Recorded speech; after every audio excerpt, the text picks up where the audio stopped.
Tes. Assalamualaikum warahmatullahi wabarakatuh. Innal hamdalillah nahmaduhu wa nasta'inuhu wa nastaghfiruh wa na'udzu billahi min shururi anfusina wa min sayyiati a'malina. Man yahdihillahu fala mudilla lahu wa man yudlil fala hadiya lahu. Wa asyhadu an la ilaha illallah wahdahu la syarika lahu wa asyhadu anna Muhammadan abduhu wa rasuluh amma ba'd. Kita lanjutkan hadis kita. Sekarang kita masuk hadis 38. Wa Abi Shuraih al-Khuza'i qala kharaja alaina Rasulullah sallallahu alaihi wasallam faqala abshiru alaysa tashhaduna an la ilaha illallah wa anni rasulullah qalu bala qala inna hadzal qur'ana sababun tarafuhu biyadillah wa tarafuhu biaydikum fatamassaku bih fa innakum lan tadhillu wa lan tahliku ba'dahu abada. Rawahu Tabrani fil Kabir bi isnadin jayyid. Dari Abu Shuraih al-Khuza'i, ia berkata, Rasulullah sallallahu alaihi wasallam keluar kepada kami. Lalu beliau bersabda, abshiru, bergembiralah. Alaysa tashhaduna an la ilaha illallah? Bukankah kalian bersyahadat la ilaha illallah? Wa anni rasulullah, dan bahwasanya aku adalah Rasulullah. Qalu bala. Mereka berkata, benar hai Rasulullah. Qal, beliau bersabda, inna hadzal Qur'an sababun farafuhu biyadillah. Sesungguhnya Al-Quran itu adalah tali yang ujung satunya di tangan Allah. Wa tarafuhu biaidikum, dan ujung berikutnya di tangan kalian. Fatamassaku bih, peganglah kuat-kuat ya Al-Quran ini. Fa innakum lan tadhillu wa lan tahliku ba'dahu abada. Karena sesungguhnya kalian tidak akan tersesat dan tidak akan binasa setelahnya selama-lamanya. Dikeluarkan Imam Tabrani dalam Al-Kabir dengan sanad yang jayyid. Hadis berikutnya sama. Warwiya an Jubair bin Mut'im qal kunna 'inda an-nabiy sallallahu alaihi wasallam bil Juhfah. Faqala alaysa tashhaduna an la ilaha illallah wahdahu la syarika lah wa anni rasulullah wa anna al-Qur'ana ja'a min indillah. Jubair bin Mut'im berkata, kami pernah berada di sisi Nabi sallallahu alaihi wasallam di sebuah tempat yang bernama Juhfah. Lalu beliau bersabda, bukankah kalian bersyahadat la ilaha illallah wahdahu la syarikalah, dan bahwasanya aku adalah Rasulullah, dan bahwasanya Al-Quran itu benar-benar datang dari sisi Allah. Qulna bala. Kami berkata, benar ya Rasulullah. Qal fa'abshiru. Maka Rasulullah SAW bersabda, maka bergembiralah. Fa inna hadzal Qur'an tarafuhu biyadillah wa tarafuhu biaidikum.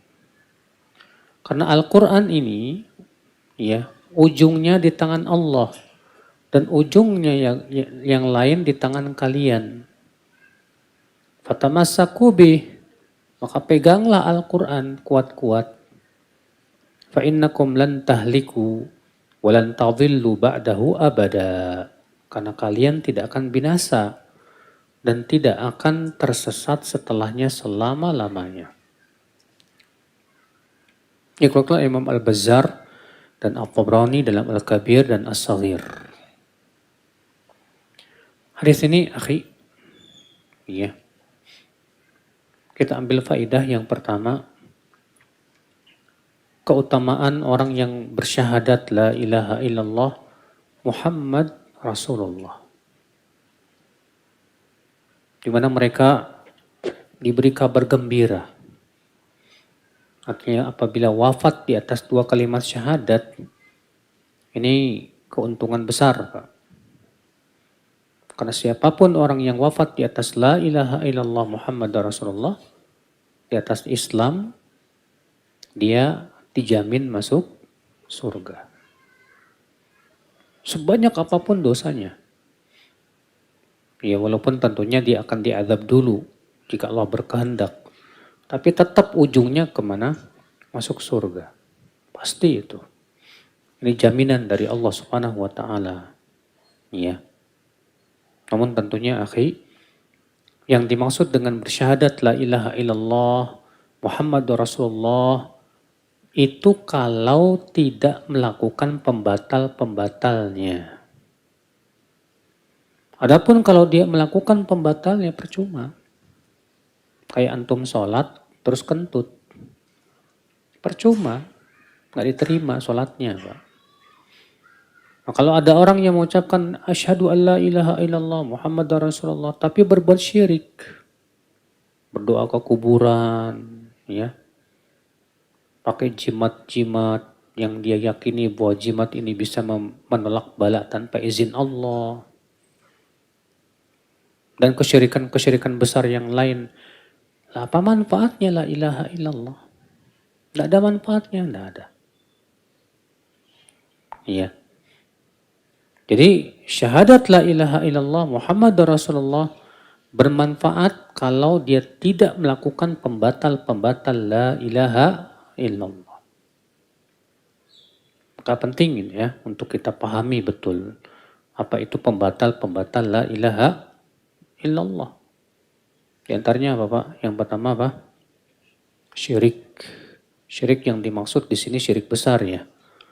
Karena syirik ada 2 macam, ada syirik besar dan ada syirik apa? Kecil. Apa bedanya syirik besar sama syirik kecil, Pak? Kalau syirik besar mengeluarkan pelakunya dari Islam. Syirik kecil enggak. Syirik besar menjadikan pelakunya kekal di neraka selama-lamanya abada abidin. Kalau syirik kecil enggak. Syirik besar membatalkan seluruh amal. Syirik kecil enggak. Syirik kecil hanya membatalkan amal yang kena syirik kecil itu aja. Ya. Apa sih hakikat syirik besar, Pak? Yaitu taswiyatu ghairillah ya billah. Menyamakan selain Allah dengan Allah. Hakikat syirik besar itu artinya menyamakan selain Allah dengan apa? Dengan Allah. Iya. Atau syirik besar juga mempunyai makna sarful ibadah li ghairillah. Yaitu memalingkan ibadah kepada selain Allah. Dalam ibadah-ibadah yang itu khusus untuk Allah. Maka siapa yang beribadah kepada selain Allah, artinya memalingkan ibadah-ibadah yang harusnya untuk Allah, tapi dia palingkan kepada selain Allah, maka ini jelas syirik besar, syirkun akbar. Syirik besar juga Pak, menyifati makhluk dengan sifat-sifat Allah. Seperti mengatakan bahwa si fulan ya bisa menolak bala tanpa izin Allah. Atau wali fulan ya bisa memberikan manfaat tanpa izin Allah. Atau wali fulan dia ikut serta dalam mengatur alam semesta. Ini memberikan sifat-sifat Allah kepada makhluk termasuk syirik apa? Besar. Nah, ini saudaraku sekalian, ini syirik besar Pak. Dan syirik besar itu tidak akan pernah diampuni oleh Allah selama-lamanya abadan. Allah berfirman, innallaha la yaghfiru ayyushraka bih wa yaghfiru ma duna dzalika liman yasha. Sesungguhnya Allah tidak akan pernah mengampuni dosa syirik. Nah, tapi Allah mengampuni dosa yang lebih rendah dari syirik, kata Allah. Ya, bagi orang yang Allah kehendaki tentunya ya. Ini yang pertama nih, ya, pembatal keislaman. Yang kedua, pembatal keislaman apa? Di antaranya yaitu menjadikan perantara mayat dalam berdoa kepada Allah. Di mana ia minta syafaat kepada mayat dan berdoa kepada mayat. Dengan keyakinan dengan cara itu bisa mendekatkan dirinya kepada Allah. Misalnya antum datang ke kuburan wali. Kemudian antum ya punya keyakinan bahwa wali ini bisa memberi syafaat tanpa izin Allah.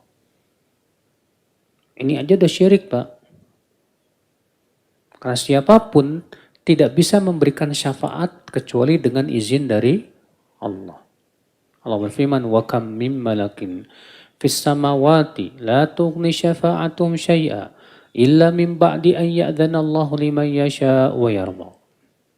Berapa banyak malaikat yang ada di langit, gak ada manfaatnya syafaat mereka sedikit pun kecuali setelah Allah berikan izin dan ridho. Iya. Maka kalau ada orang yang tawasul dengan mayat yang udah meninggal, di mana ia berdoa kepada si mayat dan meminta syafaat kepada si mayat, ini termasuk syirik besar. Kemudian diantaranya Pak, pembatal keislaman apalagi Pak? Sihir. Ya. Dimana sihir itu Pak, biasanya selalu disertai dengan apa? Takarub kepada jin. Dengan nyembelih ayam putih misalnya. Ayam hitam misalnya. Makanya dukun itu ya, semakin kafir, semakin musyrik, semakin tinggi Pak ilmu kanarogannya itu. Iya. Mana dalilnya bahwa sihir itu membatalkan keislaman? Itu dalam surat Al-Baqarah ayat 102. Allah berfirman, wa ma kafara Sulaiman walakinna syayatina kafaru yu'allimuna an-nasa as-sihr. Sulaiman tidaklah kafir, tapi setan yang kafir. Merekalah yang mengajarkan sihir.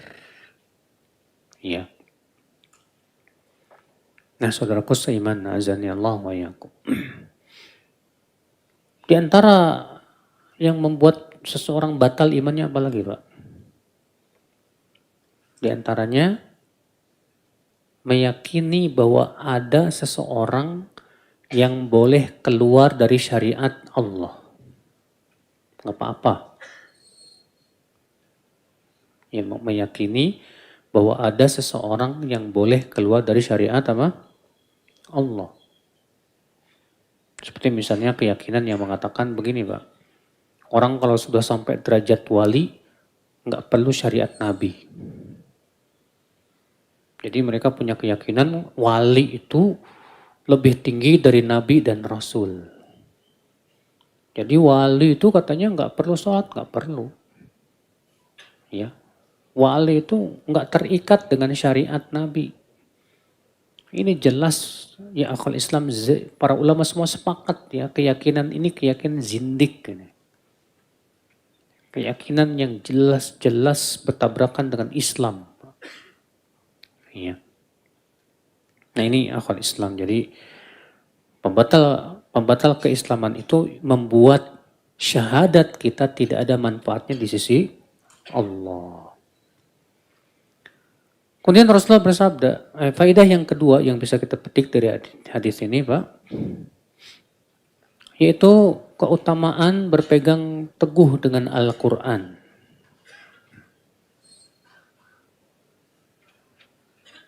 Kenapa? Karena Rasulullah mengatakan, فَإِنَّكُمْ لَنْ تَضِلُّوا وَلَنْ تَهْلِكُوا بَعْدَهُ أَبَدًا. Karena kalian tidak akan tersesat dan tidak akan binasa ya. kalau kalian berpegang kepada Al-Quran.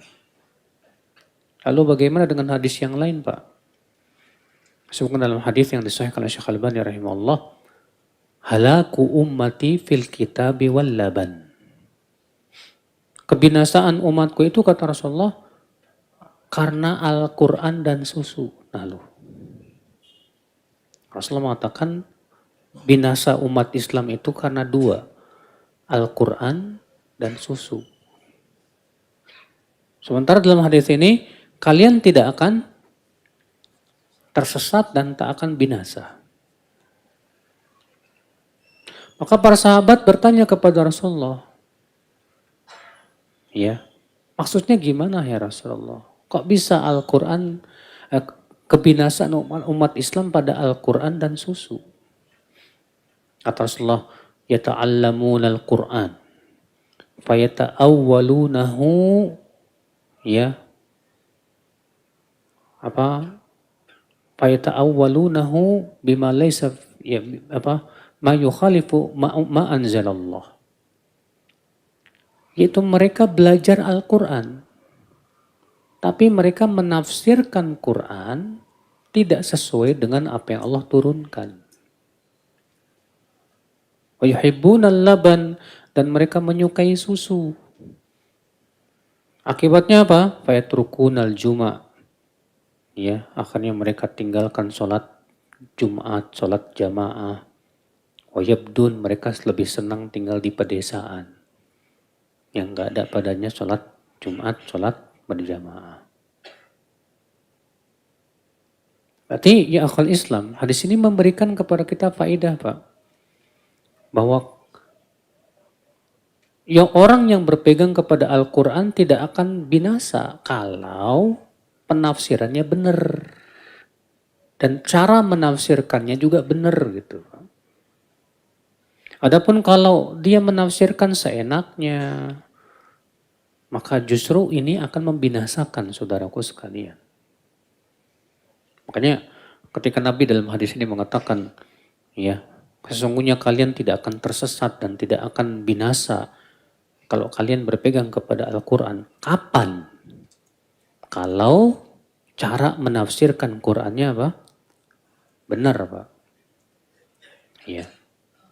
Adapun kalau cara menafsirkan Qurannya seenaknya, menafsirkan dengan akal, menafsirkan hanya sebatas dengan hawa nafsu, ini hakikatnya membinasakan saudaraku. Sebagaimana hal yang kita lihat, banyak orang-orang yang menafsirkan Quran dengan otaknya aja, Pak.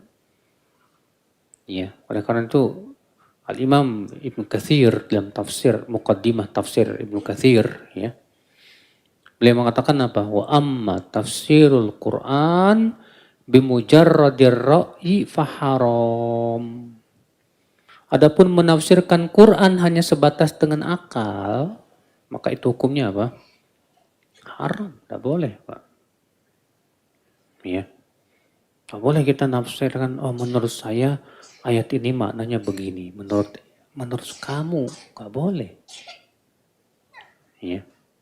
Maka Ibnu Katsir mengatakan bahwa ada 4 cara yang benar dalam menafsirkan Al-Quran.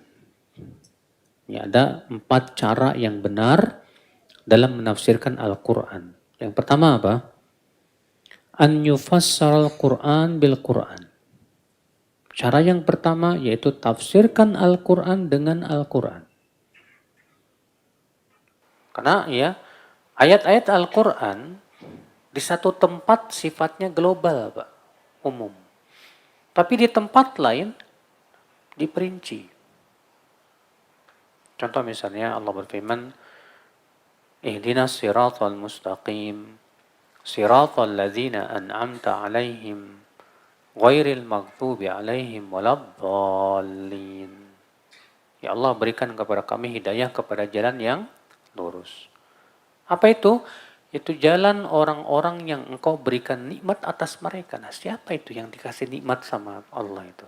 Jalan orang-orang yang engkau berikan nikmat. Allah tafsirkan dalam surat An-Nisa. Allah berfirman, ulaika ma'al ladzina an'amallahu 'alaihim minan nabiyyina was-siddiqina wasyuhada'i was-salihin. Mereka itu bersama orang-orang yang diberikan nikmat atas mereka. Siapa? Para nabi, para siddiqin, para syuhada, dan para apa? Para salihin. Ternyata yang dimaksud dengan ya siratal ladzina an'amta alaihim, orang-orang yang diberikan nikmat itu siapa tadi? Para nabi, para siddiqin, para syuhada, dan para salihin. Ya, Allah tafsirkan dalam ayat yang lain, Mbak. Cara yang kedua, yaitu tafsirkan Quran dengan sunnah, dengan hadis. Karena orang yang paling paham tentang Al-Quran tentu Rasulullah SAW. Dan memang Rasulullah SAW itu ditugaskan oleh Allah untuk menjelaskan Al-Quran. Allah berfirman, وَأَنزَلْنَا إِلَيْكَ الذِّكْرَ لِتُبَيِّنَ لِلنَّاسِ مَا نُزِّلَ إِلَيْهِمْ. Dan kami telah menurunkan kepadamu, hai Muhammad, al-dzikr, agar kamu menjelaskan kepada mereka apa yang diturunkan tersebut. Berarti Nabi SAW ditugaskan oleh Allah untuk menjelaskan Al-Quran. Maka penafsiran yang paling sahih pastilah penafsiran Rasulullah SAW. Kita lihat bagaimana Rasulullah menafsirkan. Iya. Dan kata para ulama, as-sunnah tufassirul Quran walaisal aqs. Sunnah yang menafsirkan Quran dan enggak sebaliknya.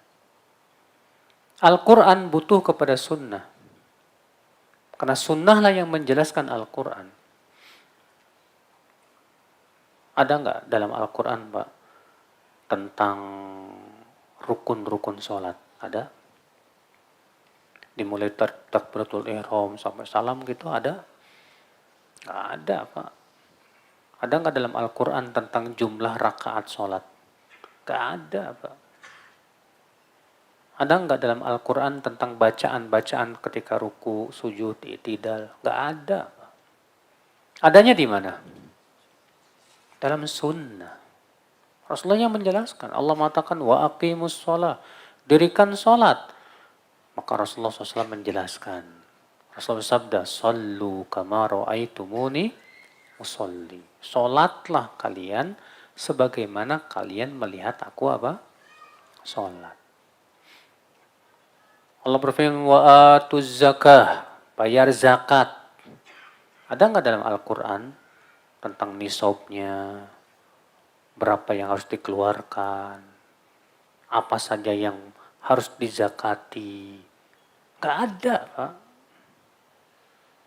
Maka Rasulullah menjelaskan apa saja harta yang wajib dikeluarkan padanya, Pak? Zakat dengan nisab-nisabnya. Makanya kita sangat membutuhkan sunnah untuk menafsirkan apa? Al-Quran, Pak. Orang yang tidak paham hadis, nggak paham sunnah, bagaimana dia akan menafsirkan Al-Quran?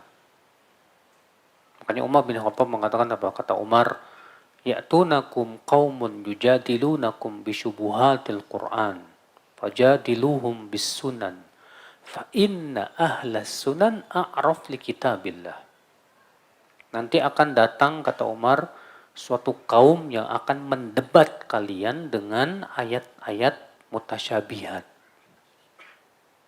Maka lawan mereka dengan sunnah. Ya, debat mereka dengan sunnah. Karena orang yang paling tahu tentang sunnah, dialah orang yang paling tahu tentang Al-Quran.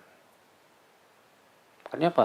Kalau kita belajar hadis itu sebetulnya otomatis sedang belajar Quran. Kenapa? Karena Nabi sedang menafsirkan Quran dengan perbuatan beliau. Ya, dengan apa? Kalau kita sedang belajar nih, Pak. Sedang belajar fikih air misalnya. Itu hakikatnya kita sedang menafsirkan Al-Quran. Bapak sedang belajar tentang apa? Fikih zakat, puasa, fikih haji, fikih saum, dan yang lainnya. Itu hakikatnya kita sedang menafsirkan Al-Quran. Makanya Nabi sangat menganjurkan sekali Pak untuk kita belajar hadis. Iya, kata Rasulullah, "Naddarallahu ra'a sami'a maqalati fawa'aha wa hafidhaha wa addaha kama sami'." Semoga Allah memberikan cahaya kepada wajah orang yang mendengarkan sabdaku. Lalu ia berusaha untuk memahaminya. Lalu ia berusaha menghafalnya. Lalu ia menyampaikan kepada orang lain. Iya. Saudaraku seiman. Nah, ini cara yang kedua nih. Itu tafsirkan Quran dengan apa? Hadis. Makanya orang yang hendak jadi ahli tafsir tuh Pak harus menguasai Al-Quran pertama. Yang kedua menguasai apa? Hadis. Yang ketiga, cara menafsirkan yang benar kata Ibnu Katsir apa? An yufassara al-Quran bi aqwalis sahabah. Tafsirkan Quran dengan penafsiran para sahabat. Karena para sahabat orang yang paling tahu tentang Al-Quran, Pak. Bagaimana tidak? Al-Quran turun dengan bahasa mereka. Para sahabat langsung melihat Rasulullah bagaimana mempraktekkan Al-Quran. Para sahabat langsung mendengar dari Rasulullah SAW menjelaskan Al-Quran. Maka tentu generasi yang paling paham tentang Al-Quran siapa? Para sahabat. Ya. Nah ini cara yang ketiga nih. Kita lihat bagaimana penafsiran apa? Para sahabat. Cara yang keempat, an yufassar al-Quran bi aqwali tabi'in. Tafsirkan Al-Quran dengan penafsiran para tabi'in. Siapa sih tabi'in tuh Pak? Tabi'in tuh murid-muridnya sahabat. Ya. Contohnya tabi'in siapa Pak? Yang murid-murid sahabat tuh. Imam Mujahid bin Jabr. Imam Mujahid ini muridnya Ibnu Abbas. Beliau mengatakan, aku membacakan Al-Quran kepada Ibnu Abbas 3 kali. Setiap ayat aku berhenti dan menanyakan tafsirnya langsung kepada Ibnu Abbas. Bayangkan, jadi Ibnu Abbas itu membacakan Quran kepada Ibnu Abbas sampai 3 kali, Pak. Setiap ayat ditanya tafsirnya. Makanya orang yang paling paham tentang tafsir Ibnu Abbas, Imam Mujahid. Iya. Di antaranya siapa lagi di kalangan tabi'in yang ahli tafsir, Pak? Sa'id bin Jubair. Iya. Di antaranya juga Sa'id bin Musayyib. Dan banyak lagi tabi'in yang mereka itu ahli tafsir. Iya. Nah, saudaraku sekalian. Nah ini 4 cara dalam menafsirkan Al-Quran. Maka kalau cara penafsirannya benar, insya Allah Al-Quran itu akan menjadi apa Pak? Hidayah buat kita Pak. Kita nggak bakalan sesat, nggak bakalan. Makanya Rasulullah SAW ketika menyipati kaum Khawarij Pak. Orang Khawarij itu ternyata apa Pak? Membaca Quran loh Pak. Kata Rasulullah dalam riwayat Abu Daud dengan lafaz begini. Ketika menyipati orang Khawarij. Yaqra'unal Qur'an. Mereka membaca Al-Quran. La yujawizu taraqiyahum. Tapi nggak sampai ke kerongkongannya. Maksudnya gimana sih nggak sampai ke kerongkongan? Kata Rasulullah, yahsabuna annahu lahum wa huwa alaihim. Mereka mengira Al-Quran mendukung pendapatnya. Padahal Al-Quran tidak mendukung. Artinya kata para ulama, mereka memahami Al-Quran itu dengan pemahaman yang dangkal. Ya. Akhirnya jadinya apa? Tersesat. Itu orang Khawarij rata-rata hafal Quran loh Pak. Tapi karena mereka pemahamannya dangkal, mereka tafsirkan Quran seenaknya, hasilnya gimana? Tuh kayak orang Khawarij itu Pak. Yang merukuna minad din, kata Rasulullah. Mereka melesat dari agama. Iya. Mengerikan. Maka di sini ya, akhi, yang harus kita pahami ya, bahwa Al-Quran akan menjadi hidayah buat kita. Kita tidak akan sesat dalam berpegang kepada Al-Quran kalau cara menafsirkannya apa? Benar. Adapun kalau cara menafsirkannya salah, salah. Iya. Dan Pak, buku tafsir yang paling bagus itu tafsir Ibnu Katsir, Pak. Saya anjurkan Bapak kalau punya duit beli itu, Pak. Iya. Dan alhamdulillah tafsir Ibnu Katsir sudah diterjemahkan ya ke bahasa Indonesia. Bapak tinggal beli, baca tafsirnya itu. Itu tafsir paling bagus sudah. Kalau Bapak punya duit lagi yang lebih gede, tafsir Imam At-Tabari, Pak. Tapi kayaknya belum diterjemahin ke bahasa Indonesia ya. 15 jilid cuma, Pak. Iya, tafsir At-Tabari itu. Tebal. Iya. Ada lagi tafsir yang ditulis Imam As-Suyuti yaitu Ad-Dur Al-Manthur. Ini lebih gede lagi, Pak. Banyak ya kitab-kitab tafsir itu, Masya Allah. Dan hati-hati dengan kitab-kitab tafsir yang ditulis oleh orang-orang Mu'tazilah. Seperti tafsir Fakhrur Razi. Itu ngeri tuh, Pak. Itu murni nafsirin Quran pakai otak doang gitu. Iya. Banyak sekali dibantah oleh para ulama, ya. Kesesatan-kesesatan yang ada dalam tafsir Fakhrur Razi ini, Pak. Demikian pula tafsir batiniyah. Kalau di Jawa itu ada dua tafsir yang terkenal, Pak. Tafsir ala batiniyah. Yang pertama tafsir Gotoloco. Yang kedua Darmo Gandul. Waduh, antum kalau baca itu ngaco, Pak. Iya. Jadi kalau orang batiniyah itu katanya mereka mengetahui makna batin yang tidak diketahui orang lain. Jadi alif lam mim dzalikal kitabul la raiba fihi itu mereka punya makna yang batin yang mereka orang nggak tahu. Itu dengan cara begitu setan mengotak-ngatik Al-Quran seenaknya, Pak. Iya. Mengerikan sekali, saudaraku sekalian. Azani Allah wa iyyakum. Makanya benar ya yang disabdakan Rasulullah SAW tadi. Halaku ummati fil kitabi wal laban. Binasanya umatku itu karena apa? Dua ini. Yang pertama Al-Quran. Yang kedua apa? Susu. Kenapa Al-Quran kok bisa membinasakan? Itu tadi. Yata'awwaluna ala ghairi ma anzalallah. Itu mereka menafsirkan gak sesuai dengan apa yang Allah turunkan. Akibatnya sesat. Ya, di Indonesia ada banyak, Pak, yang nafsirin Quran seenaknya. Contoh misalnya orang N11, Pak. Kata mereka N11 itu ada dalam Al-Quran. Apa itu? Yaitu firman Allah. Wallahu yad'u ila daris salam. Wallahu yad'u, dan Allah menyeru ila kepada Darussalam, negara Islam. Darussalam ditafsirkan apa? Negara Islam. Darussalam itu nama surga. Dipaksain sama mereka. Dar itu negara, salam itu Islam. Ini penafsiran siapa? Nafsirin sendiri namanya, Pak. Iya. Orang kalau udah nafsirin enaknya itu ya begini, Pak, sesat, Pak. Ada lagi orang yang nafsirin Quran.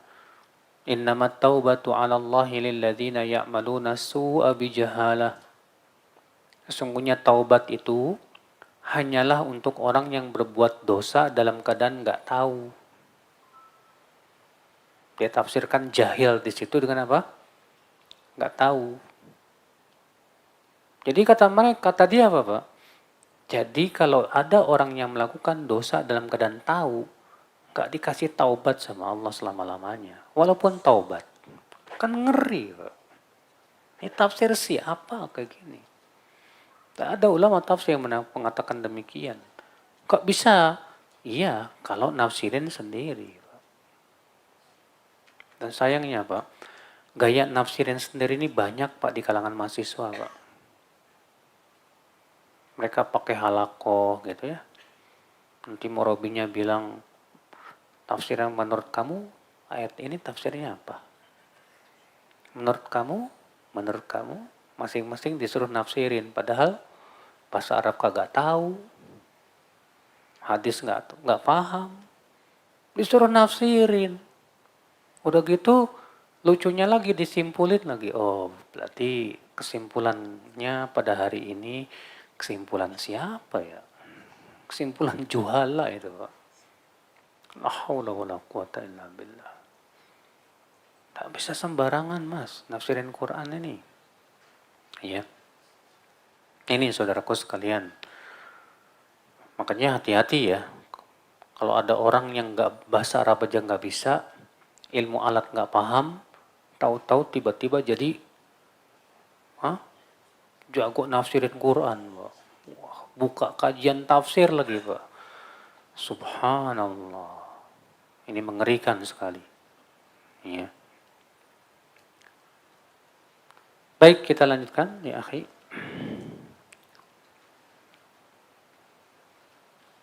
Hadis nomor 40. Wa anhu yakni Ibn Abbas anna Rasulullah SAW khataban nasa fi hajjatil wada'. Faqala inna syaitana qad ya'isa an yu'bada bi ardikum. Walakin radhiya an yuta'a fima siwa dhalik. Mimma tuhaqaruna min a'malikum. Fahdharu.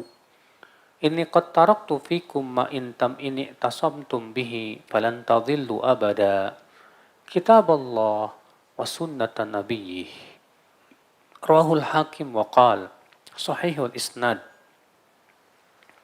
Ihtajja al-Bukhari bi'ikrimah wa ihtajja Muslim bi Abi Uwais wa lahu aslun fis sahih.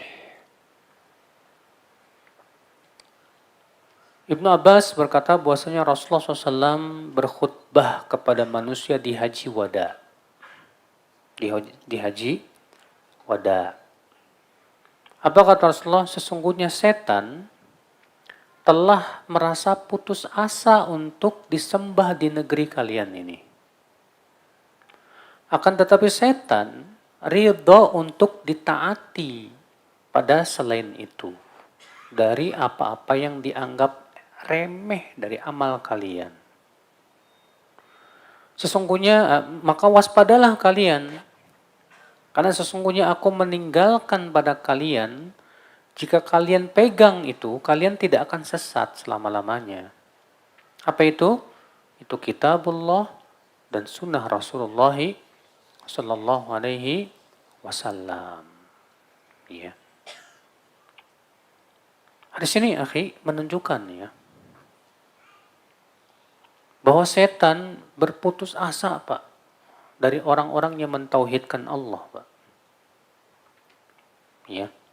Karena Nabi mengatakan setan sudah putus asa untuk disembah di negeri kalian nih, itu di negeri Arab. Karena saat itu ya kota Madinah dan Jazirah Arab orang-orang berbondong-bondong masuk Islam. Udah putus asa udah. Tapi setan punya cara Pak. Cara untuk menggoda orang tuh gimana? Kata Rasulullah SAW, setan ridho untuk ditaati pada selain itu. Yaitu dari perkara yang diremehkan dari amal kalian. Itu setan ridho kalian meremehkan amal. Yang namanya meremehkan tuh, itu sebutnya pintu loh Pak. Kalau antum meremehkan maksiat, antum akan jatuh kepada maksiat. Amalnya cuma kecil kok. Ketika antum meremehkan suatu dosa, antum anggap ini cuma dosa kecil aja kok. Biasanya orang yang meremehkan dosa pasti akan jatuh kepada dosa. Biasanya suka begitu. Ketika antum meremehkan amal soleh, Pak, cuma sunnah ini kok, nggak sampai wajib. Orang kayak gini suka ninggalin Pak. cuma makruh kok, nggak sampai haram. Dia remehkan yang makruh, dia remehkan yang sunnah, akhirnya dia tinggalkan. Nah ini yang diridhoi oleh setan, Pak.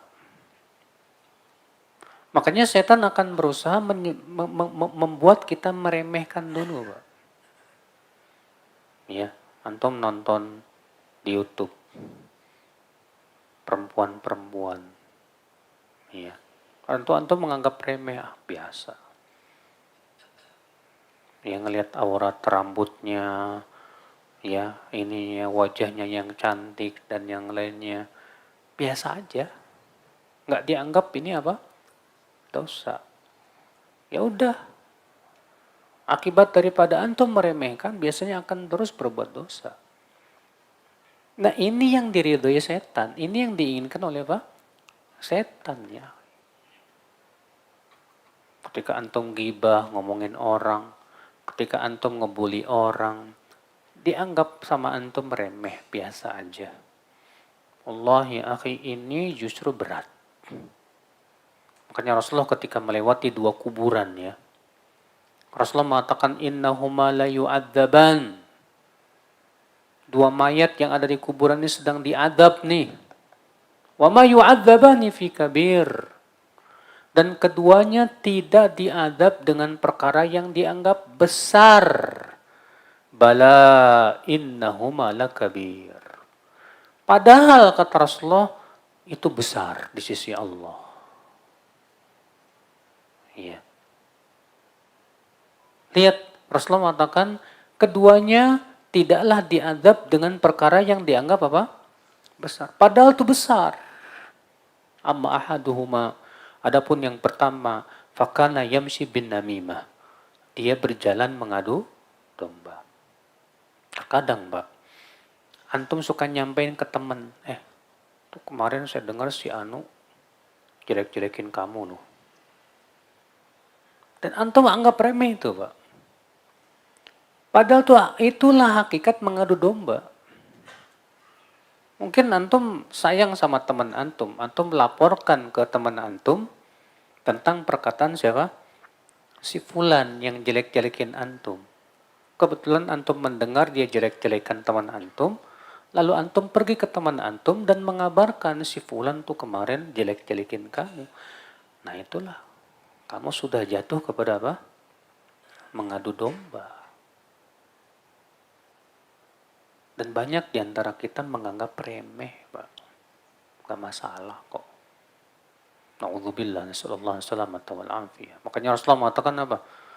Adapun yang pertama, dia diadab di kuburnya akibat mengadu domba. Adapun yang kedua, fakana la yastanzihu minal baul. Dia tidak berhati-hati dari air kencing. Ini juga dianggap remeh, Pak. Ya kecil begitu. Padahal ternyata berat di mata Allah Subhanahu wa taala ya. Maka hati-hati dari amal-amal yang diremehkan. Al-Imam Ibnu Qudamah dalam kitab Mukhtasar Minhajil Qasidin ya, menyebutkan bahwa dosa kecil itu bisa berubah menjadi dosa besar. Pak. Kapan? Kapan dosa kecil berubah menjadi dosa apa? Besar. Yang pertama, bila dilakukan terus-menerus, maka berubah jadi dosa besar. Yang kedua, bila diremehkan. Bila apa?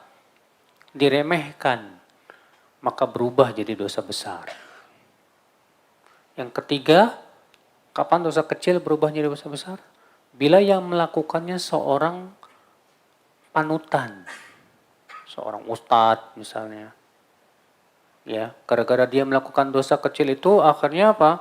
Orang-orang menjadikan dia sebagai panutan. Jadi besar dosanya buat dia tuh. Kak ya kok Islam azani Allah wa yakum ya. Jadi inilah ya, jadi setan tuh ridho kalau kita menganggap remeh maksiat. Maka jangan pernah meremehkan maksiat sekecil apapun, Pak. Jangan, Pak. Kenapa? Karena kita nggak tahu, barangkali gara-gara maksiat yang kecil yang kita anggap remeh ini kita masuk neraka, Pak. Ya, sebagaimana Rasulullah SAW sabda apa? Innal abda la yatakallamu bi kalimatin min sakhatillah la yulqi biha balan yadkhulul yadkhulun nar sab'ina kharifan. Kata Rasulullah SAW apa? Ada seorang hamba mengucapkan kata-kata yang dimurkai oleh Allah, namun dia anggap remeh. Gara-gara ucapan ini, dia masuk neraka sejauh 70 musim. Selama 70 musim, bayangkan. Gara-gara ucapan yang dianggap remeh, dia masuk neraka 70 musim. Mengerikan sekali, saudaraku sekalian. Maka dari itu ya akhi, seorang mukmin tidak pernah meremehkan dosa sekecil apapun. Orang yang meremehkan dosa itu tanda ada di hatinya kemunafikan, Mbak. Iya. Maka hati-hati ya dari yang namanya dosa ya akhi, atau meremehkan amal. Kata Rasulullah SAW, ya akan tetapi setan ridho ya untuk ditaati pada selain itu dari perkara yang diremehkan dari perbuatan kalian. Fahdharu, maka waspadalah, kata Rasulullah. Ya. Kemudian Rasulullah bersabda, sesungguhnya aku telah tinggalkan pada kalian, selama kalian pegang itu, kalian tidak akan tersesat selama-lamanya. Apa itu? Al-Quran dan Sunnah. Cuma masalahnya Pak, semua firqah juga mengaku Quran Sunnah Pak. Tidak ada firqah yang mengatakan, oh kami nggak Quran Sunnah ya. Tidak ada. Semua firqah sesat pasti mengatakan kami juga Quran Sunnah. Cuma ya itu tadi Pak, cara memahaminya yang salah. Memahami Quran sendiri masing-masing seenaknya, sesatlah. Jadi kalau kita tidak ingin tersesat, pahamilah Al-Quran dan Sunnah dengan pemahaman yang benar. Pemahaman yang benar itu pemahaman siapa? Pemahaman para sahabat, para tabi'in, para tabi'ut, tabi'in. Mereka generasi yang udah dijamin sama Rasulullah SAW. Ya. Rasulullah SAW bersabda apa? Khairun nasi qarni, thumma alladhina yalunahum, thumma alladhina yalunahum. Sebaik-baik manusia itu generasiku. Kemudian apa? Setelahnya. Kemudian apa? Setelahnya. Tuh Rasulullah mengatakan 3 generasi terbaik itu. Nih. Dan tentu kita harus mengikuti dong yang terbaik, Pak. Nah, saudaraku seiman, azani Allah wa yakum. Iya. Baik, hadis 41.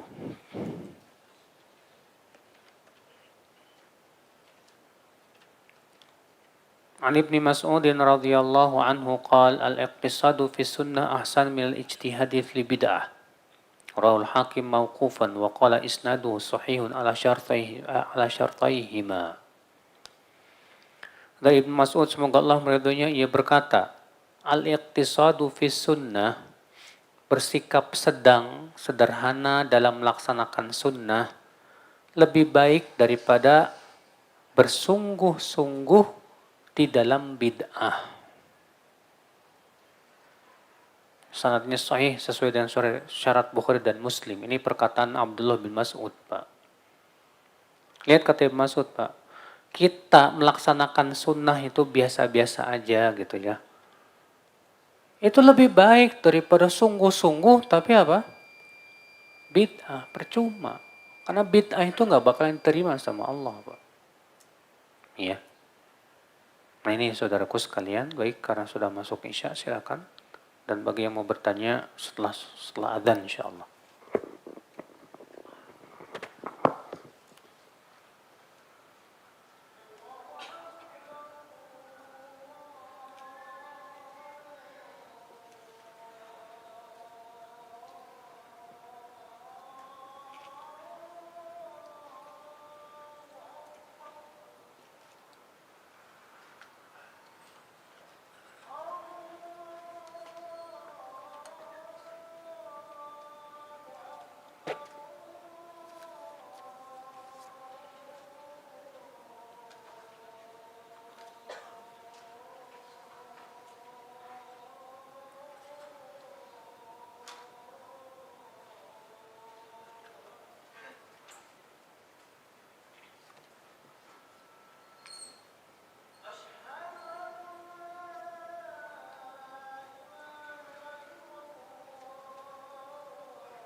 kita pertanyaan. Di dalam tafsir Ibnu Katsir, satu ayat ditafsirkan berbeda-beda antara satu sahabat dengan sahabat yang lain. Mengapa bisa terjadi? Padahal sama-sama sahabat yang bertemu dengan Nabi. Ketahuilah akhi, penafsiran para sahabat itu rata-rata, perbedaan para sahabat dalam menafsirkan itu rata-rata perbedaan yang disebut dengan ikhtilaf tanawwu. Ya, itu perbedaan yang bersifat variatif. Contoh, tentang makna togut. Umar bin Khattab mengatakan togut adalah dukun. Sahabat lain mengatakan togut itu iblis. Yang lain mengatakan togut itu yang disembah selain Allah. Nah, sekarang kita lihat penafsirannya bertabrakan nggak, Pak? Enggak. Karena baik dukun, iblis, yang disembah selain Allah, semua mencakup masuk dalam makna apa? Togut. Cuman mereka memberikan contoh.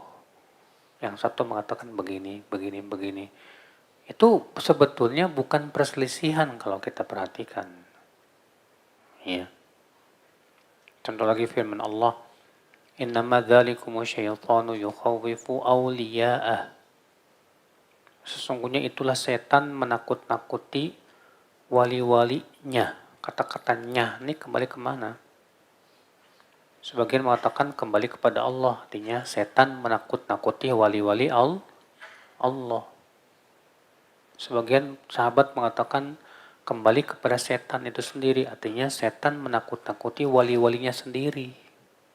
Supaya lebih setia sama setan. Kalau kita perhatikan dua makna ini sama. Apa enggak bertabrakan? Di mana setan menakut-nakuti wali-wali Allah supaya tidak menaati Allah. Dan setan menakut-nakuti wali-walinya sendiri supaya lebih setia sama dirinya. Iya.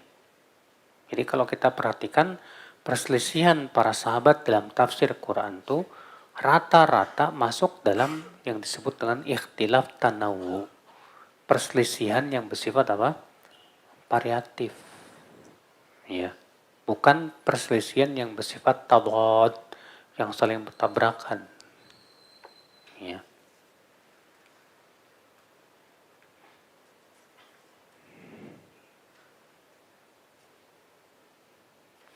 Bagaimana cara para sahabat menyusun Al-Quran sesudah Rasulullah SAW wafat? Apakah ada riwayat yang menjelaskan? Ada.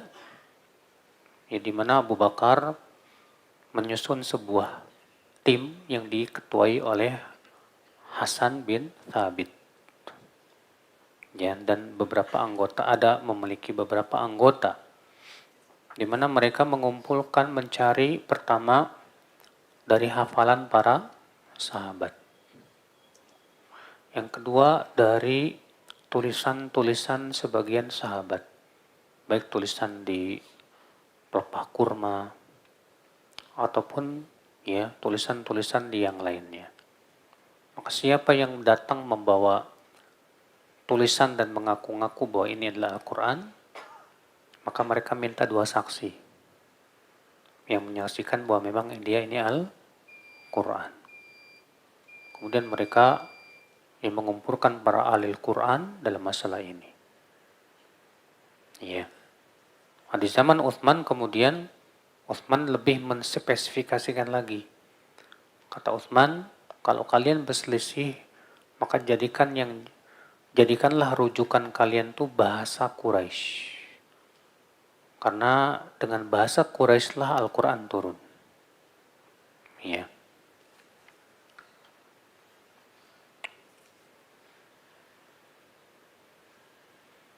Jika dalam amalan niatnya lebih dari satu, contohnya ketika sholat niatnya karena wajib dan karena takut dosa. Dalam pernikahan karena mau beribadah dan karena ingin memiliki keturunan. Boleh enggak? Boleh banget, Pak. Itu niat yang bagus. Ya seperti itu bagus banget. Itu termasuk keikhlasan semuanya. Jika hadis-hadis sahih banyak yang tercatat jelas, apakah keturunan Nabi Muhammad juga bisa diketahui sampai sekarang? Pertama, Pak,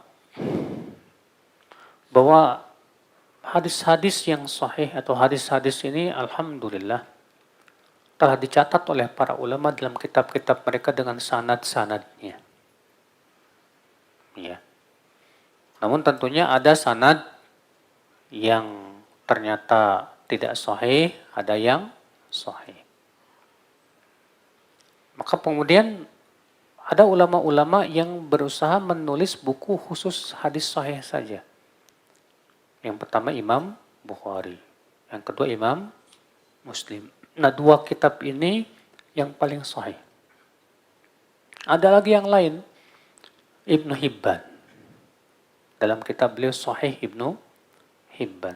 Tapi sayang, Ibnu Hibban punya kaidah yang menyelisihi jumhur. Apa itu? Yaitu Ibnu Hibban itu suka menthikohkan perawi-perawi yang majhul. Atas dasar kaidahnya inilah seringkali mensahihkan hadis yang ada padanya sanad yang perawi yang majhul. Sehingga ditolak oleh jumhur. Ternyata dalam Sahih Ibnu Hibban banyak hadis yang dhaifnya juga gitu. Ada hadis-hadis yang lemah. Di antaranya juga Sahih Ibnu Khuzaimah. Sahih Ibnu Khuzaimah pun juga ya ditulis oleh Ibnu Khuzaimah untuk mengumpulkan semua hadis sahih saja menurut penilaian beliau. Ternyata Ibnu Khuzaimah mutasahil, mudah sekali menthikohkan perawi yang lemah. Akibatnya apa yang terjadi? Sahih Ibnu Khuzaimah pun tercampur dengan hadis-hadis yang lemah. Contoh lagi Al-Mustadrak Imam Al-Hakim. Imam Al-Hakim itu dalam kitab Mustadrak itu tujuannya untuk mengistidrak hadis-hadis yang sesuai dengan Bukhari atau Muslim atau keduanya, tapi tidak ada dalam Sahih Bukhari dan Muslim. Cuma ya Imam Al-Hakim ini Pak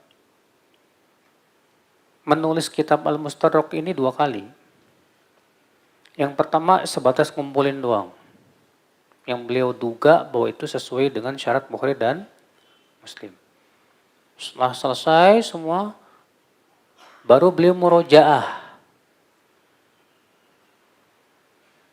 Baru sepertiga buku beliau murojaah meninggal. Makanya kata para ulama, seperti kalau kita perhatikan kitab Mustadrak Imam Al-Hakim itu, banyak sekali kesalahan-kesalahan terjadi. Tapi rata-rata kesalahan-kesalahan itu pada 2/3 terakhir. Adapun yang 1/3 pertama sedikit. Kenapa? Karena memang baru 1/3 yang beliau pilih-pilih itu. Beliau periksa betul. Ya. Allah musta'an. Nah ini, adapun kitab-kitab yang lain tercampur Pak antara yang sahih dan yang dhaif. Nah demikian pula kalau misalnya ada orang ngaku-ngaku saya keturunan Nabi, tidak semua orang yang mengaku-ngaku keturunan Nabi bisa dibenarkan. Kita harus lihat sanadnya benar enggak. Karena mudah aja Pak, semua orang bisa. Di zaman dulu juga ada seorang yang pura-pura masuk Islam dari kalangan Yahudi yang namanya Abdullah ibnu Ubaid. Ban Ubaid itu ya. Dia Ubaidullah bin siapa saya lupa. Dia ngaku-ngaku dari keturunan Husain bin Ali bin Abi Thalib. Ya. Namun setelah diteliti oleh para ulama ternyata dusta. Maka dari itulah ya, setiap orang yang ngaku saya keturunan Nabi, ya kita harus lihat benar nggak sanadnya, benar nggak. Iya, tentu para ahli sejarah yang akan mampu untuk memeriksanya. Kalau kita susah Pak. Ya.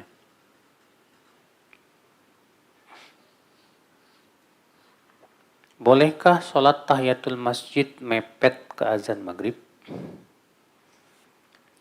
Para ulama mengatakan bahwa sholat tahiyat masjid itu termasuk sholat yang memiliki sebab. Dan Nabi SAW menyuruh sholat tahiyat masjid kapan saja kita masuk masjid tanpa melihat waktu. Nabi bersabda, "Idza dakhala ahadukumul masjid fala yajlis hatta yusalli rakaatain." Apabila seseorang masuk masjid, jangan duduk sampai sholat 2 rakaat. Berarti kapan disyariatkan sholat tahiyat masjid? Saat masuk. Ya. Di waktu kapan saja? Di waktu kapan saja. Sementara Nabi bersabda, jangan sholat setelah asar. Jangan sholat ketika matahari tenggelam. Nah, kata Nabi, jangan sholat ketika matahari tenggelam. Sholat apa itu? Sholat apa itu, Pak? Sholat di sini umum. Sedangkan waktunya khusus. Sedangkan sholat tahiyat masjid itu, sholatnya khusus. Waktunya umum. Dan kaidah usul fikih mengatakan apa? Kalau bertemu antara hadis yang umum dengan yang khusus, maka keumumannya itu dikhususkan. Nanti dikhususkan untuk sholat tahiyat masjid, boleh. Iya. Walaupun demikian, Mbak, usahakan jangan masuk masjidnya pas matahari tenggelam. Ya, sebentarlah tunggu. Setelah matahari tenggelam, baru apa? Atau pas adzan baru masuk deh. Makanya disebutkan dalam hadis para sahabat ya ketika dikumandangkan adzan maghrib mereka langsung sholat. Langsung apa? Sholat tahiyat masjid. Jadi sholat tahiyat masjidnya pas berkumandang adzan.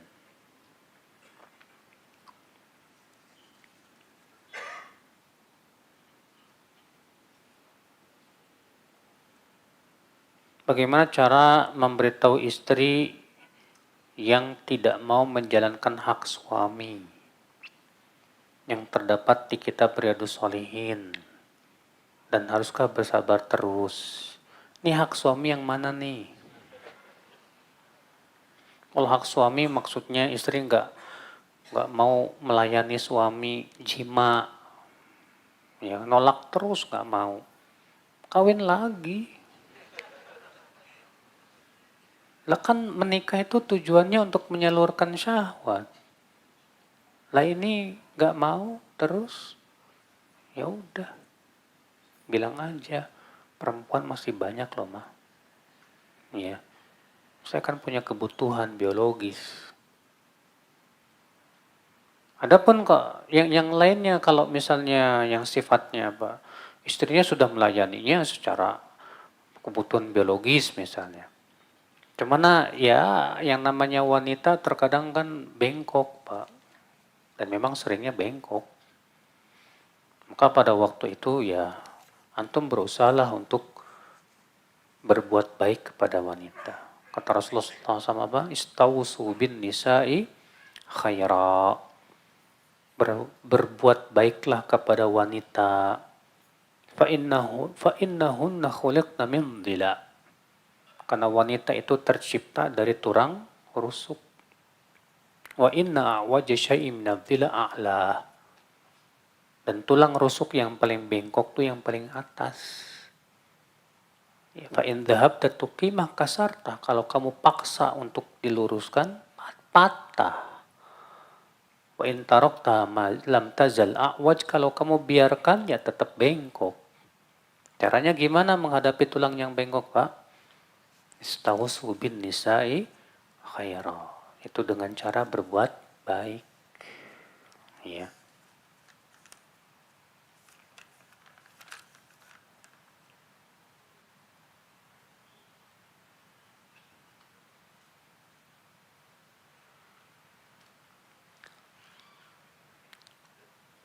Bagaimana hukumnya apabila memberi uang kepada security di lingkungan rumah, yang mana security tersebut sudah mendapatkan gaji dari iuran warga.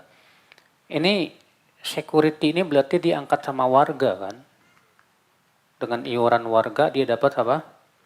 Gaji. Berarti ya punya hak wewenang tuh siapa? Warga. Kalau warga mengatakan gak apa-apa kamu ngambil, gak masalah, ambil aja. Ya. Tapi kalau warga sepakat kamu tidak boleh mengambil dari apa? Siapapun. Cukup dengan apa? Dengan uang yang ada dari gaji kami. Iya. Maka pada waktu itu dia tidak boleh. Maka di sini keadaannya ya terkadang karena warga biasa kan, yang warga jadi kebiasaan ngasih, ini buat kamu kasihan, ini buat kamu kasihan. Tapi seakan-akan menjadi sebuah kesepakatan bersama gitu Pak. Karena masalahnya si security ini memang digaji oleh apa?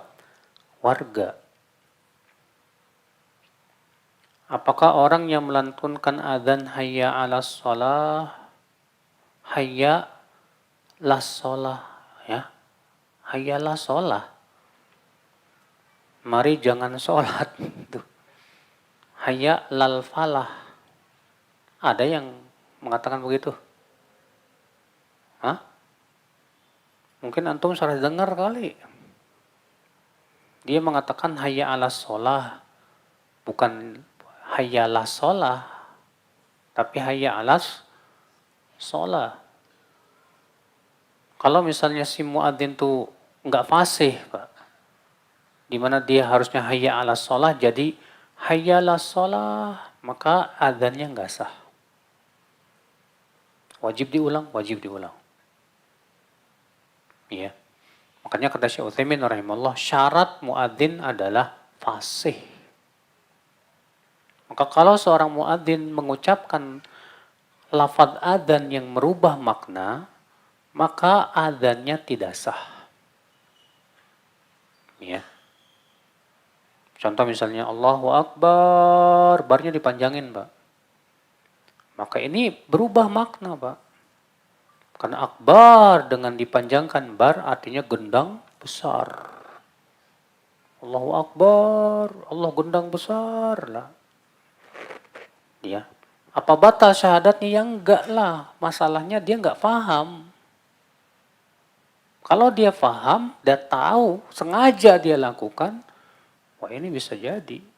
Tapi karena dia memang banyak muadzin itu awam masalahnya, Pak. Makanya siapapun yang jadi muadzin, Pak, harus dites dulu. Coba kamu adzan, kita dengarkan. Ya, cara melafalkannya, cara melafalkannya, lagunya gimana. Itu kan ada sunnah-sunnahnya yang harus dipahamkan. Jangan sebatas, udah kamu jadi muadzin sana. Ternyata adzannya ancur-ancuran gitu loh. Tak bisa. Ya. Mungkin suatu ketika nanti akan ada pembahasan tentang fikih adzan.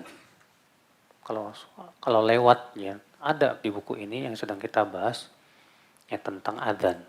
Insya Allah kita akan bahas ya bagaimana cara adzan yang benar, bagaimana syarat-syaratnya, sifatnya, dan yang lainnya.